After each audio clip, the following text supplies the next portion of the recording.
Closing time arrive, जैसे ही Griffin उसमें गए स्टोर में, उसके बाद जैसे जैसे क्लोजिंग टाइम स्टार्ट हुआ, as soon as the doors were shut, जैसे जैसे दरवाजे बंद होने शुरू हुए, ग्रिफिन वॉज एबल, ग्रिफिन अपने आप को एबल कर सके to give himself the pleasure of clothing, कपड़े पहनने की जो खुशी थी, यानी वो रिलैक्स महसूस कर रहे थे, एंड फीडिंग हिमसेल्फ, क्योंकि वो बहुत भूखे थे, विदाउट रिगार्ड टू एक्सपेंस, उन्होंने अपने कपड़े भी पहने और वहाँ खाना भी खाया, वो भी बिना किसी खर्च के, यानी उनके पास क्योंकि ऑलरेडी पैसे नहीं थे और ना ही वो इतने ऑनेस्ट पर्सन थे कि वो जो यूज़ कर रहे थे, जो भी वहाँ खाना ले रहे थे या क्लॉथ ले रहे थे, उसके लिए वो कुछ भी मनी जो चार्जेस होते हैं वो उसको ऑफर्ड कर पाए, इसलिए वो वहाँ बहुत ज़्यादा खुश हुए कि उन्हें बिना किसी रुपया खर्च किए, कोई भी एक्सपेंस किए, वहाँ कपड़े भी मिले और खाने के लिए भी मिला। He broke open boxes and rappers, वहाँ जितने भी उन्होंने जो यूज़ करना था उन्हें कपड़े या जो भी थे वहाँ उससे रिलेटेड उन्होंने बॉक्सेस खोले और रैपर्स खोले, एंड फिटेड हिमसेल्फ, और अपने आप को फिट किया विद वार्म क्लॉथ्स, उन गर्म कपड़ों में जो उनके अकॉर्डिंग उन पर फिट होते थे। Soon with shoes and overcoat and a wide brim hat, उसके साथ साथ उन्होंने शूज़, ओवरकोट और एक वाइड ब्रिम हैट भी पहना। He became a fully dressed and visible person, और इस तरह वो एक बिल्कुल अब विजिबल पर्सन हो गए थे। अब उन्होंने ऑलरेडी वो एक फुली ड्रेस्ड पर्सन थे, इसलिए वो सबको विजिबल दिखाई दे रहे थे। In the kitchen of the restaurant, restaurant की किचन में he found cold meat and coffee, उन्हें खाने के लिए कोल्ड मीट और कॉफ़ी भी मिली, and he followed up the meal with sweets, और उन्होंने स्वीट्स खाने के बाद स्वीट्स ली, and wine taken from the grocery store, और ग्रोसरी स्टोर से उन्होंने वाइन भी ली। इट मीन्स उन्होंने बिल्कुल एक लग्जरी डिनर किया जो बिल्कुल उनके बिना एक्सपेंस के किया उन्होंने। Finally he settle down to sleep on a pile of cards, और उसके बाद रिलैक्स महसूस करने के बाद वो पाइल्स के पाइल पर जाकर सो गए। If only Griffin had managed to walk up in good time, all might have been well. और अगर अब कह रहे हैं आगे कि अगर ग्रिफिन अपने आप को मैनेज कर लेते जल्दी उठने के लिए तो आगे कुछ भी नहीं होता, लेकिन चूंकि ग्रिफिन बिल्कुल जल्दी नहीं उठे तो आगे जो इंसिडेंट हुआ,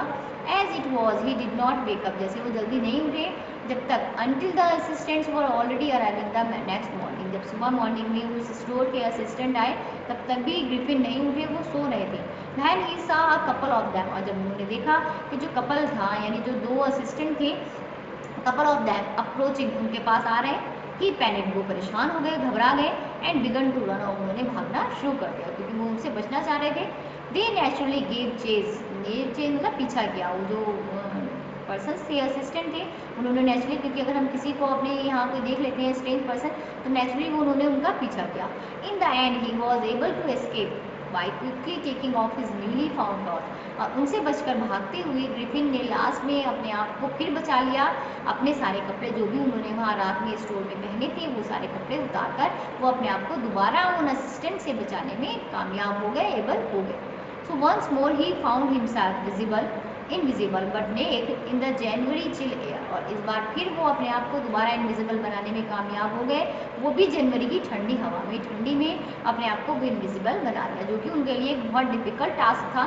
this time he decided to try the stock of a theatrical company in the hope of finding not only clothes but also something that would hide the empty space above his shoulder. इस बार उन्होंने decide किया कि वो एक theatrical company में जाएंगे, केवल वहाँ उन्हें कपड़े ही नहीं मिलेंगे, इवन वो वहाँ कुछ ऐसा भी पहनेंगे, कुछ ऐसा भी वियर करेंगे ताकि जो उनके शोल्डर से ऊपर का जो हिस्सा है, जो स्पेस है, वो भी कवर्ड हो सके और वो भी शेप में आ सके। Shivering with cold he hurry to jewellery lane, the centre of the theatre world, जो लंदन का थिएटर वर्ल्ड का सेंटर था ज्वेलरी लेन, वहाँ वो शिवरिंग यानी ठंड से कांपते हुए वहाँ वो जल्दी से पहुँच गए।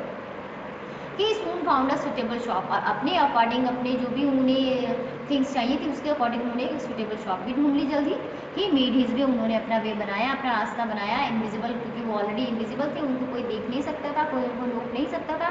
अब स्टेयर्स पर गए and came out a little letter, और थोड़ी देर बाद उन्होंने क्या किया, बाहर आए, मतलब केम आउट बाहर आए, वियरिंग बैंडेजेस, बैंडेजेस पहनकर राउंड हिज फोरहेड, अपने फोरहेड पर उन्होंने बैंडेजेस वियर कर ली, डार्क ग्लासेस लगाए, फॉल्स नॉइज लगाए, दूसरी साइड विस्कर्स लगाए, एंड अ लार्ज हेड, उन्होंने एक बड़ा सा हेड पहन लिया। इट मीन्स अब जो उनके शोल्डर्स के ऊपर की जो बॉडी थी जिसे हम हेड कहते हैं, वो बिल्कुल पूरी तरह शेप में आ चुकी थी, to escape without being seen, to escape, और वो बच गए बिना किसी को देखे। He callously attack the shopkeeper from behind, क्योंकि वो किसी को ऑलरेडी वो शेप में आ चुकी थी, लेकिन अपने आप को बिना बचाए हुए उन्होंने क्या किया, शॉपकीपर को पीछे से अटैक कर दिया, यानी उस शॉप में जिस शॉप में उन्होंने सारी ये थिंग्स ली थी, सारी ये थिंग्स उन्होंने चुराई थी, यूज़ की थी, उस शॉपकीपर को उन्होंने पीछे से अटैक किया। After which he robbed him all of money he could find, और उसको अटैक करने के साथ साथ उन्होंने उस शॉपकीपर से जितनी भी मनी उससे ले सकते थे, यानी जितनी मनी उसके पास थी, उन्होंने उससे वो सब छीन ली, उन्होंने उससे वो सब चुरा लिया।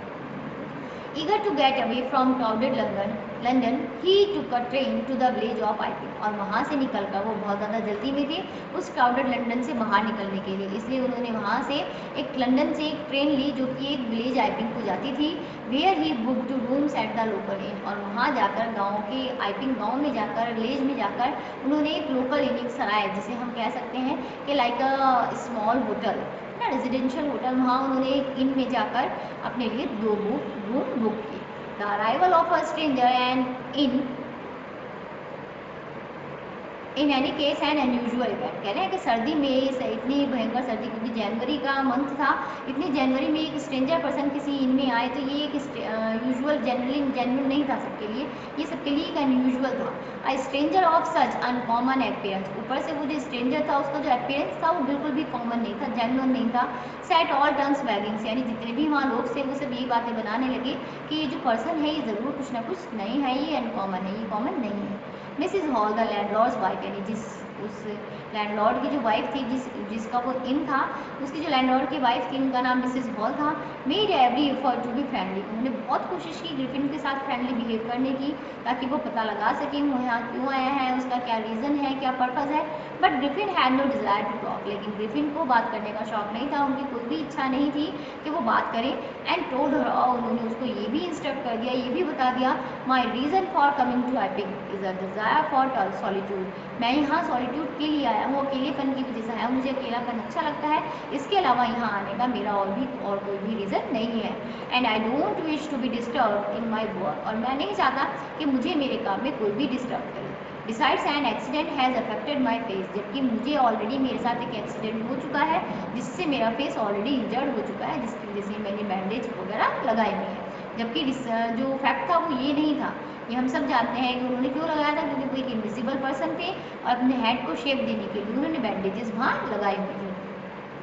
Satisfied that her guest was an accepted scientist, और ये बात सोचकर, ये बात सुनकर जो मिसेज हॉल थी सेटिस्फाई हो चुकी थी कि जो उनका स्ट्रेंज पर्सन है, जो गेस्ट आया है उनका, वो एक एक्सेंट्रिक साइंटिस्ट है, एक साइको साइंटिस्ट है। And in view of the fact that he had paid her in advance, और इसी वजह से उसने उनको ऑलरेडी एडवांस पे भी कर दिया था। Mrs Hall was prepare to excuse his strange habits and irritable temper, Mrs Hall अपने आप को प्रिपेयर कर चुकी थी उसके स्ट्रेंज हैबिट्स के लिए, यानी ग्रिफिन की स्ट्रेंज हैबिट्स के लिए, उसके इरिटेबल टेम्पर के लिए, क्योंकि ग्रिफिन जो थे वो बहुत ही ज़्यादा शॉर्ट टेम्पर थे, बहुत जल्दी नाराज़ हो जाते थे, तो मिसेज हॉल अपने आप को ऑलरेडी प्रिपेयर कर चुकी थी। But the stolen money did not last long, लेकिन जो ग्रिफिन वहाँ से शॉपकीपर से मनी चुरा कर लाए थे वो आखिर कितने दिन चलती, अब वो खत्म होने वाली थी या खत्म हो चुकी थी। And presently Griffin had to admit, और उनकी ऑलरेडी पैसे खत्म हो चुके थे। प्रेजेंटली यानी उस टाइम पे ग्रिफिन ने ये एडमिट कर लिया था, ये एक्सेप्ट कर चुके थे that he had no more ready cash, कि अब उनके पास और कैश नहीं है।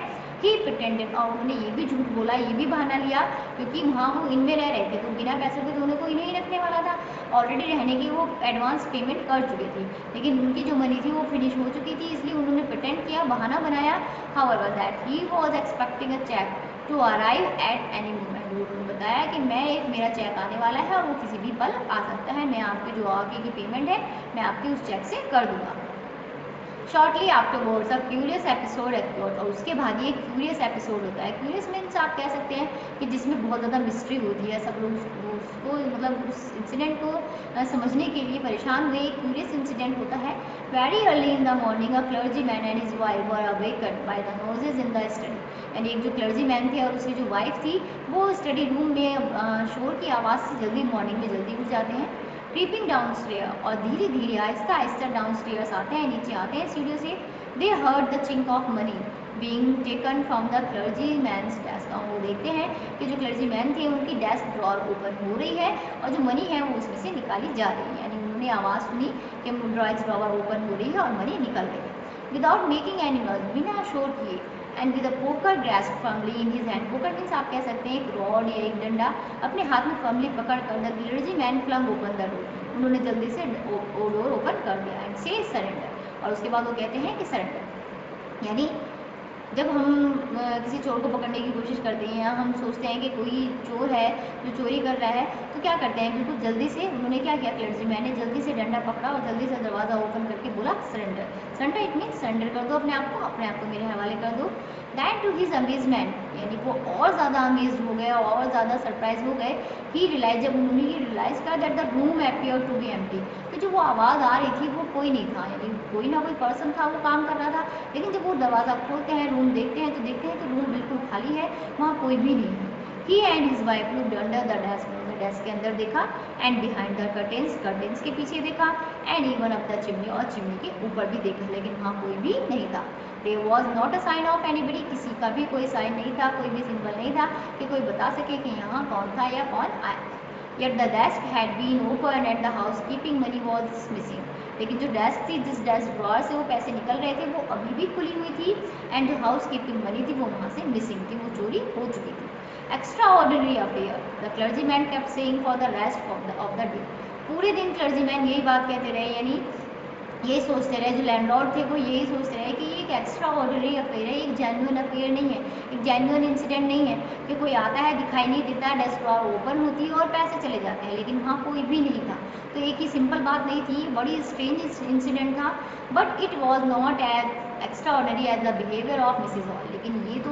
मान लीजिए उनके लिए तो ये भी एक्स्ट्रा ऑर्डिनरी, लेकिन उसके बाद का जो इंसिडेंट होता है वो इससे भी ज़्यादा एक्स्ट्रा ऑर्डिनरी था, जब मिसिज हॉल, जो लैंडलॉर्ड की वाइफ थी, उनका furniture a little letter that morning, थोड़ी देर बाद उनके जो हॉल के जो फर्नीचर था उसका जब वो बिहेवियर देखते हैं, मतलब फर्नीचर का बिहेवियर कैसे देख सकते हैं, फर्नीचर तो ऑलरेडी नॉन लिविंग थिंग होती है ना, लेकिन जब उस मॉर्निंग में मिसिज हॉल का फर्नीचर में मूवमेंट होती है, तो ये जो इंसिडेंट हमने देखा, ये इंसिडेंट को जिन्होंने भी ऑब्जर्व किया, ये उनके लिए और भी एक्स्ट्रा ऑर्डिनरी था। The landlord and his wife were up very early, जो लैंडलॉर्ड और उसकी वाइफ थे वो जल्दी उठ जाया करते थे, एंड वो surprise to see the scientist doors wide open. अब वो बहुत ज़्यादा सरप्राइज थे कि जो ग्रिफिन साइंटिस्ट था उसका डोर ओपन था, खुला हुआ कैसे था, usually it was shut and lock. क्यों सरप्राइज क्यों थे, क्योंकि ऑलरेडी ग्रिफिन ने सबको कहा हुआ था कि कोई उसको डिस्टर्ब ना करे, और हमेशा उसका जो डोर था वो हमेशा बंद रहता था और लॉक रहता था। And he was furious if anyone entered his room, और अगर कोई बिना पूछे या बिना उसकी मर्जी के उसके रूम में आ भी जाता था